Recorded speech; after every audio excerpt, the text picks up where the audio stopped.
Vamos a iniciar con la conferencia del doctor Carlos Serrano, quien como título de su trabajo tiene una experiencia de antropología aplicada, el sistema automatizado de retrato hablado para la población mexicana y cuyas siglas son CARAMEX.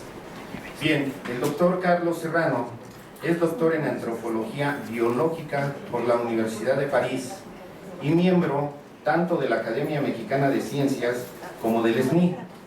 Ha sido docente en la ENA y en la UNAM, además de fundador y presidente de la Asociación Mexicana de Antropología Biológica, presidente del Colegio Mexicano de Antropólogos, presidente de la Asociación Latinoamericana de Antropología Biológica y presidente de la Sociedad Mexicana de Antropología. Así también ha coordinado diversos proyectos de investigación sobre poblaciones prehispánicas de México, siendo autor de numerosas publicaciones. Actualmente es investigador titular en el Instituto de Investigaciones Antropológicas de la UNAM. Con mucho gusto le damos la palabra al doctor Serrano. Adelante. Pues muchas gracias por la presentación y muy buenos días. Qué gusto poder saludar a los colegas, tanto nuestros connacionales como los invitados, quienes asisten ahora a este 9º seminario hispano-mexicano de investigación en bibliotecología y documentación. Pero también quiero unirme pues al contento que tienen mis colegas del antiguo CUIP, que ahora se llama Instituto de Investigaciones Bibliotecológicas y de la Información, que ahora hay que aprenderse el nuevo nombre. Pero en fin, qué gusto de estar con ellos, siempre ha sido un placer la relación cordial y amistosa que hemos mantenido con muchos de los integrantes de este nuevo instituto. Pues bien, yo les agradezco mucho que me inviten para compartir con ustedes una experiencia de mi trabajo personal y del equipo que constituimos para llevar a cabo un proyecto que nos pareció siempre pues de mucha trascendencia, de mucho impacto social. Ya no solamente es una generación de conocimiento, sino una aplicación también, algo que puede resultar útil para los requerimientos de la sociedad. Me refiero a este proyecto de un sistema automatizado de identificación personal basado en rasgos faciales y que sea aplicable a la población mexicana. Esto es algo que deriva de una necesidad. Cada vez en México, por desgracia, tenemos mucha necesidad de en los poderes judiciales de hacer la identificación de personas que han delinquido y para lo cual se requiere el testimonio de la propia víctima o de un testigo presencial.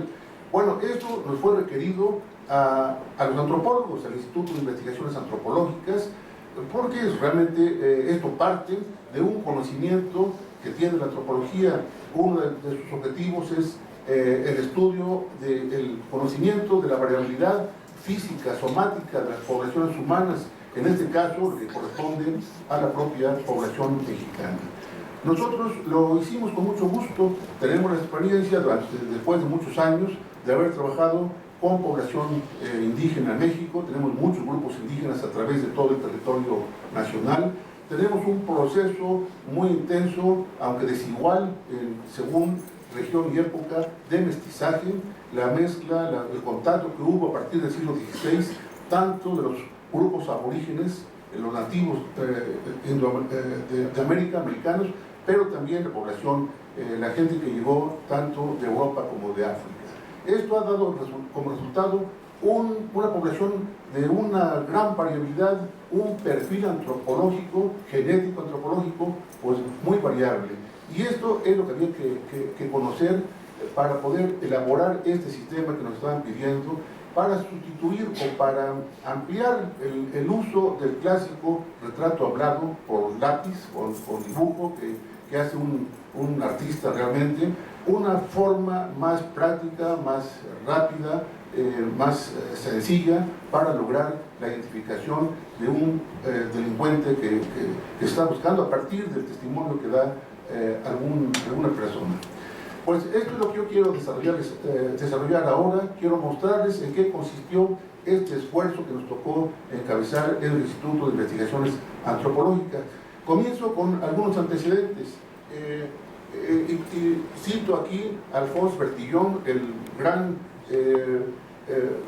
estudioso francés de fines del siglo XIX, que fue el primero que estableció un sistema para identificación personal basado sobre todo en medidas antropométricas, combinaciones de estas medidas, y que diseñó los primeros sistemas de rasgos faciales que permitieran sobre todo identificar a reincidentes, y finalmente lo que él mismo llamó retrato hablado, con los rasgos faciales. La cara siempre ha sido el medio, la percepción que todos tenemos para identificar a una persona. A pesar de que pertenezcamos a un mismo grupo humano, a una misma población, bueno, pues variamos con nuestros rasgos faciales. A nivel familiar podemos tener el aire de la familia, pero hay siempre diferencias, inclusive hasta los gemelos o monocigotos, pues a veces hay un detallito pequeño por ahí, son repeticiones de una misma fórmula genética, y aún así hay variaciones debidas a la influencia del medio en que uno vive, ¿no? Pero en fin, aquí se trata entonces de resolver un problema de cómo identificar de una manera práctica, rápida, sencilla, a un individuo a partir de los testimonios. Entonces, bueno, aquí seguimos con la que sigue. Dejamos a un lado esta famosa ficha signalética de Bertillon, que fue adoptada prácticamente en todo el mundo por las policías, y que estaba perfectamente armada. Era un sistema que Bertillon, por eso es tan renombrado su nombre, es tan reconocido su nombre. Tenía todo un sistema basado en fotografía, o cursos de filiación descriptiva. Hay que entrenar a la gente que va a aplicar un sistema. Esto se hacía y se hizo en México. En México se adoptó el sistema de Bertillon. Está todo esto fundamentado, pues sí, en la percepción de los rasgos faciales de los individuos. Claro, para utilizar la fotografía hay que estandarizar esa fotografía, siempre a la misma distancia, lente, sujeto, con las fuentes de iluminación, en fin, una serie de aspectos técnicos que hay que manejar, controlar, para que puedan ser comparables, pueda haber esta aplicación correcta de un sistema. Son cosas históricas, son estas imágenes históricas, las que siguen. Esto llegó un momento en que era necesario elaborar un sistema más rápido, más práctico. De hecho, las policías hasta los años 70 fue cuando sistematizaron más el retrato hablado, pero echaron mano sobre todo de artistas plásticos, de dibujantes, de escultores, para que ellos reprodujeran a través de su destreza en la representación de los rasgos faciales lo que les estaba diciendo el testigo.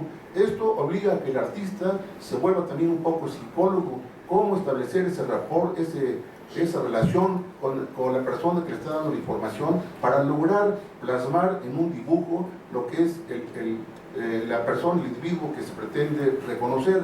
Así que esto se ha estado utilizando en el famoso retrato hablado, retrato robot en España, que ha sido muy útil y muy necesario en los escenarios penales, ¿no? Para los juicios.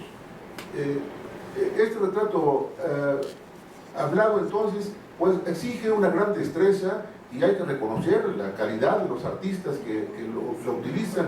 De hecho, la evolución, la segunda generación de retrato hablado, que es el que va a utilizar los sistemas computacionales, muchas veces es mejor que lo aprendan los propios artistas, porque esa destreza artística es siempre necesaria. Pero en fin, vamos a la que sigue. Hay ahora muchos sistemas. El sistema norteamericano, el Photo Ident Kit, que se basa en placas, en micas o acetatos, en donde están registrados rasgos faciales, se van superponiendo hasta lograr ya la constitución de una imagen facial. Esto se hace con bases de datos, sobre todo fotografías que el FBI ha proporcionado a Estados Unidos, y que después han tomado empresas privadas para desarrollar estos sistemas. Estos sistemas, no cabe duda, son efectivos, pero son efectivos para la población de que se trate. Aquí en México, en los años 90, se nos hizo la consulta si valía la pena adquirir estos sistemas, el sistema norteamericano, el FACET en Alemania, el FaceKit, en fin, hay varios sistemas en Israel, en España tienen un sistema también.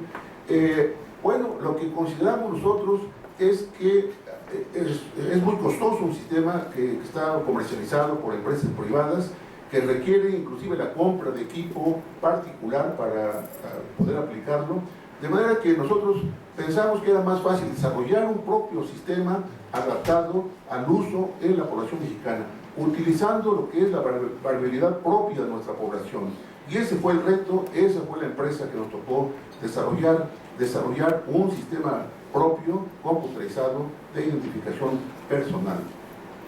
Y bueno, esto es lo que el resultado es la cara del mexicano. El nombre del proyecto lo derivamos del interés de uno de nuestros maestros, antiguos maestros, el profesor Arturo Romano, que participó en la comisión técnica que se hizo cargo de este proyecto.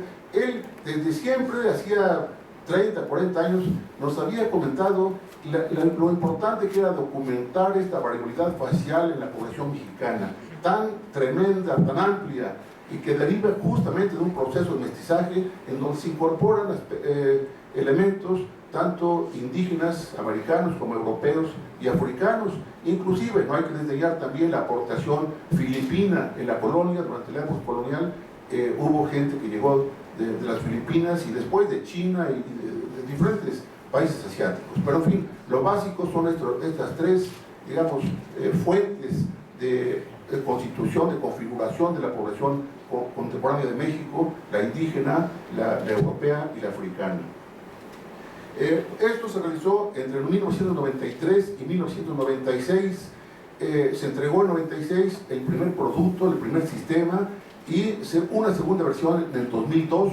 Una vez que se ensayó y que se aplicó, se hicieron algunas modificaciones para perfeccionar este sistema, y en 2002, sobre todo la profesora María Villanueva, colega nuestra en el Instituto de Investigaciones Antropológicas, continuó el desarrollo del proyecto y continúa trabajando ya en aspectos que no solamente se orientan a la aplicación del sistema para propósitos de identificación en medio forense o penal, sino también para investigaciones propiamente antropológicas de generación de conocimiento, sobre todo en el estudio del fenómeno que ha sido capital en México, que es el del mestizaje. Una visión genética del mestizaje a partir de los fenotipos faciales. Son cuestiones ya más técnicas que corresponden a la antropología, pero que muestran que hay de estas dos vertientes lo que tuvimos que hacer, de lograr una gran base de datos que nos permitiera seleccionar los rasgos que van a integrar finalmente un retrato hablado. También es una base de datos que sirve para propósitos de investigación en, pues digamos, ciencia pura, si queremos dividir lo puro y lo aplicado, en generación de un conocimiento sobre procesos históricos de configuración de una población.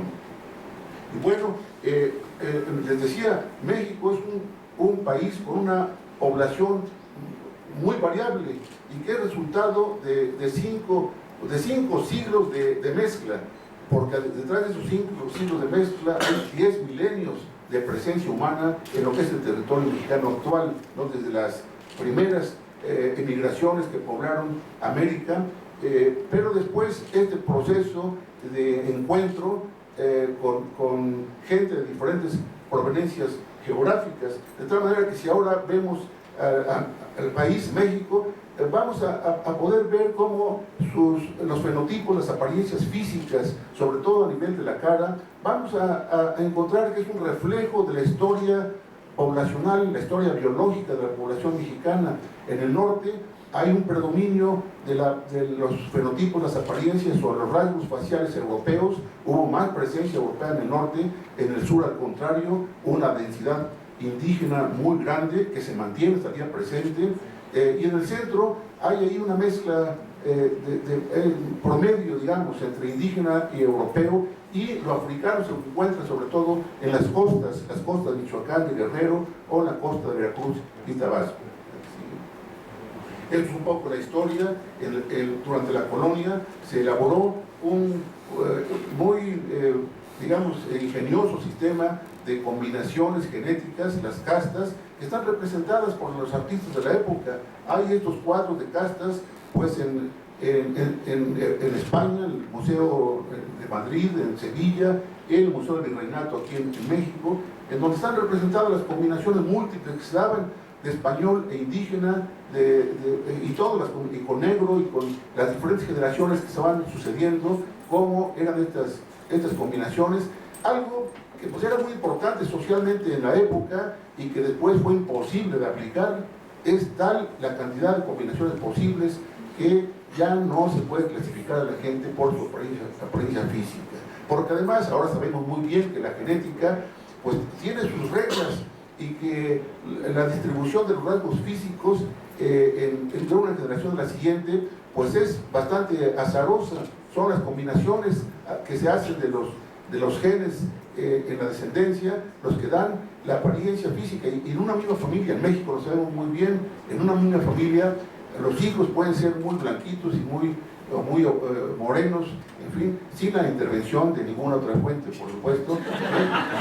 Esto da lugar también a sospechas, pero en fin, creo que esto es una situación que ahora tenemos que reconocer, y antropológicamente, pues ese es el planteamiento.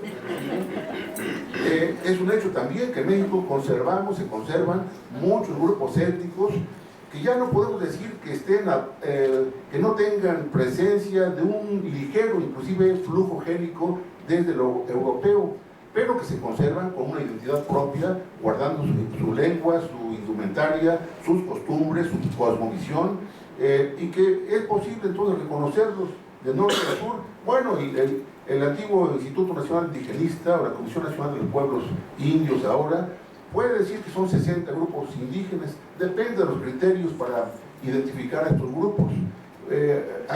Si se hace por lengua indígena, pues sí, 60 puede ser, pero hay lenguas que son ya no inteligibles entre ellas, realmente ya no son ni siquiera dialectos de una misma lengua, y se puede esto ampliar. Esto es un problema de los lingüistas, pero lo que quiero decir es que hay una gran diversidad de estas poblaciones originarias, ancestrales, de indígenas en México, y también tienen sus propios rasgos físicos. Hay que integrarlos dentro de un sistema que pretenda representar lo que es el fenotipo facial de la población mexicana, de su variabilidad. Y esto es un esquema que nos muestra pues este resultado antropológico, este fenómeno histórico de la configuración de una población en México. Geográficamente podemos decir que en el norte predomina el componente euroamericano. Es una mezcla, pero donde hay más porcentaje, más participación de la herencia europea, porque en la colonia fue donde se asentaron más familias españolas. En cambio, en el sur es el elemento que tiene mayor presencia de indígenas, ¿no? Y eso se refleja también en el fenotipo facial. Y en las costas está el afrodescendiente, que ha sido estudiado ya recientemente, y todo esto lo tenemos integrado en nuestro planteamiento del sistema de retrato hablado computarizado. Esto no es más que para un ejemplo de las familias que es lo que encuentra uno en la realidad social. Poblaciones indígenas, una familia otomí, maya, y podemos poner muchas más, la Ciudad de México, en fin, la costa de Guerrero, población de origen con rasgos africanos, o una familia menonita en Chihuahua, población asentada en el siglo XIX, huyendo por cuestiones religiosas, y que se mantiene como aislado genético en Chihuahua. Este es un diagrama de flujo de nuestro proyecto, cómo conseguimos para este proyecto de la cárcel mexicana. La obtención de datos personales con la ascendencia de cada individuo que se integraba a la base de datos, las imágenes fotográficas, fue a través de fotografía estandarizada. Todo esto constituye una base de datos con todos los requerimientos técnicos necesarios. De allí se hace el análisis estadístico de tanto datos métricos como datos de morfología facial.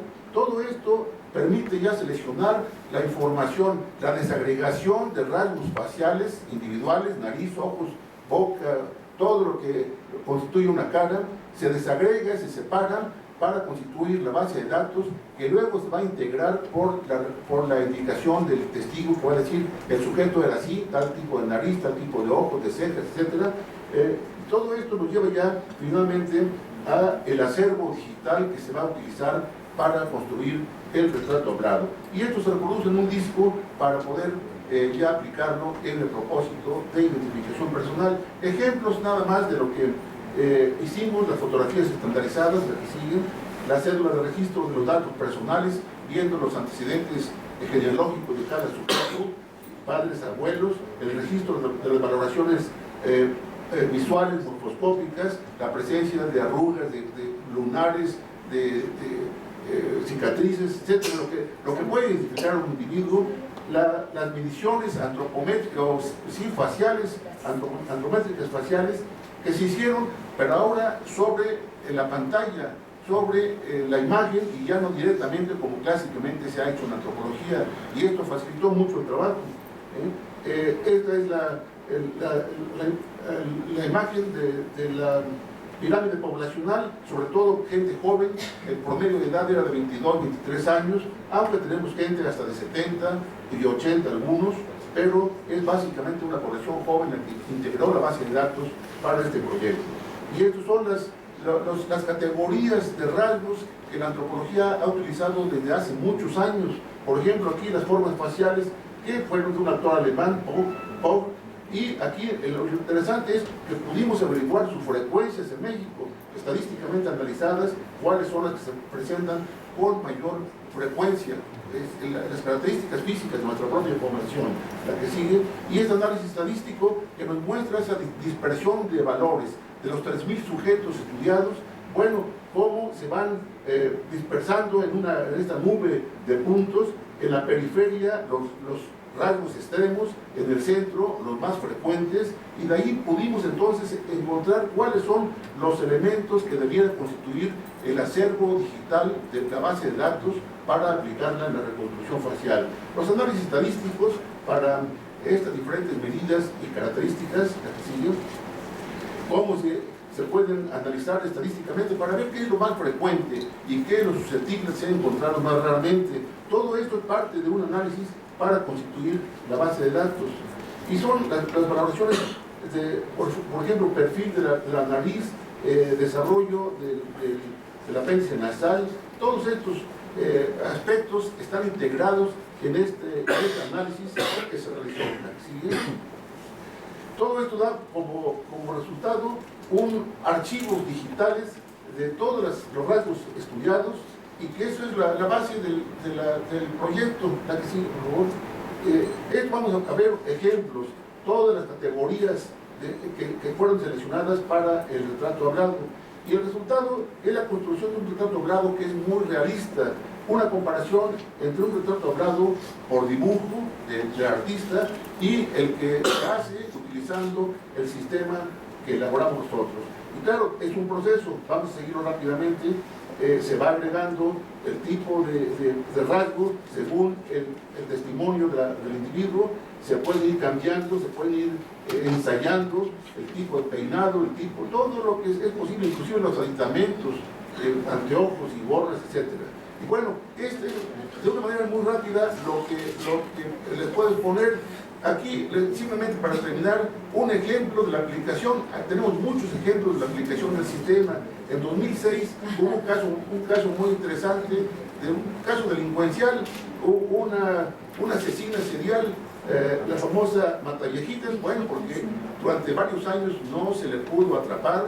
En el 10º asesinato, por azar, ahí sí que una persona la vio salir de donde acababa de matar a su última víctima, y bueno, habían circulado ya los retratos hablados, y son bastante coincidentes, ¿no? Todo esto pues permitió, y este es un caso solamente de los muchos que nos han reportado que están siendo ya resultado de la aplicación de este sistema automatizado de retrato hablado.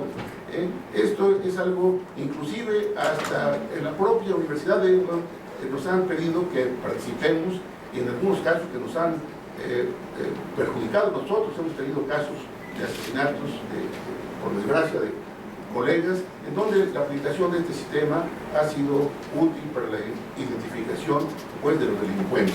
Y esto, por supuesto, que a nosotros nos satisface mucho, porque se trata de un trabajo con una fundamentación académica de investigación, que ha requerido una documentación importante y un manejo también de índole analítica científica, y que tiene un resultado que es una aportación para la aplicación de la justicia. Creo que es una cuestión que a los antropólogos nos interesa mucho, que no solamente pues sea útil lo que hacemos desde el punto de vista del conocimiento, sino que también pueda tener esta derivación en donde está beneficiando pues a los requerimientos de la sociedad. Y esta es una experiencia antropológica que otra vez me honra mucho poder compartirlo con ustedes, y espero que les haya resultado pues de interés. Muchas gracias.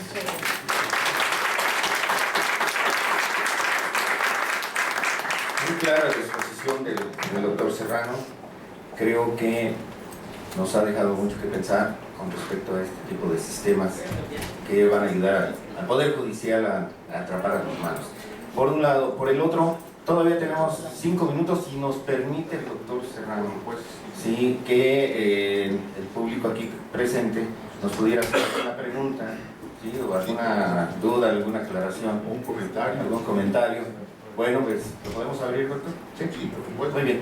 ¿Alguien quiere preguntar? ¿Alguien quiere dar algún comentario, observación? ¿Alguien tiene alguna duda? Aprovechen ahorita. Quizá los colegas de España puedan tener su propia visión y experiencia, porque bueno, también es un problema que existe en todos lados, ¿no? Cómo identificar a los delincuentes. Y en España hay esa experiencia del trato robot, que ha sido también muy importante. Sí, adelante. ¿Este sistema se lo tienen dado a la Procuraduría del Distrito Federal, a la Procuraduría de la República? Este sistema... ¿Lo manipula el instituto directamente o cómo está? Aquí hubo un acuerdo en la época del doctor de la Fuente, que fue el que firmó un convenio con la Procuraduría General de Justicia del Distrito Federal. Eso fue en 92, 93 me parece, sí. Bueno, ahí se desarrolló la investigación con aportes tanto de la Procuraduría del DF como de la Universidad a través de la GAPA. Una vez que tuvimos el producto, el convenio fue de que el sistema iba a ser distribuido por la Procuraduría y que la universidad iba a recibir regalías, 20,000 pesos por cada sistema, que ahora es muy poco. Pero sin embargo, pues la universidad no se distingue por su eficiencia, su lucro. En realidad es un servicio que se está dando a la sociedad. La Procuraduría, entonces, lo que hace es, lo distribuye prácticamente todas las Procuradurías de los estados, y la propia General de la República tiene ya el sistema, y simplemente nos avisa, nos solicitaron otro ejemplar, y les van a pagar los 20,000 pesos. Y eso es lo que ha sido. En la reunión de procuradores que hubo hace 2 años en Villahermosa, en Tabasco, el acuerdo que tomaron fue de aplicar ya de manera sistemática nuestro sistema, y se está haciendo ahora. Todavía en algunos estados mantienen a los dibujantes del Estado Grado.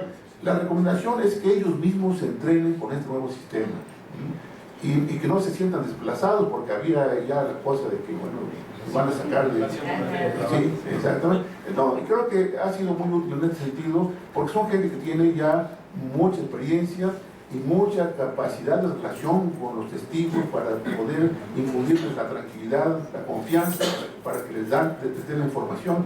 Y creo que eso ha sido muy conveniente. Claro, ha crecido el número de peritos y de agentes técnicos en las procuradurías, en donde ya no son artistas, ya van directamente con el conocimiento del sistema para aplicarlo.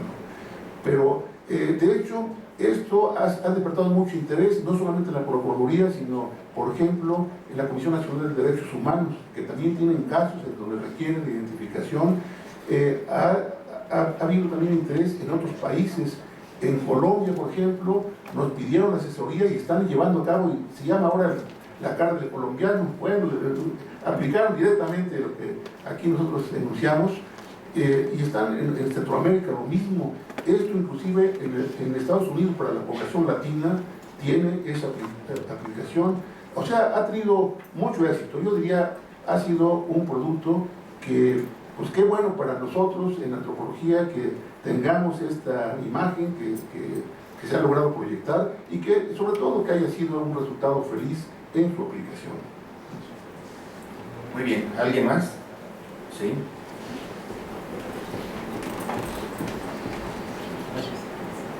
Doctor Serrano, esta base de datos, ¿quién la actualiza? ¿Quién es el encargado? ¿Antropológicas, el DF o todos los estados?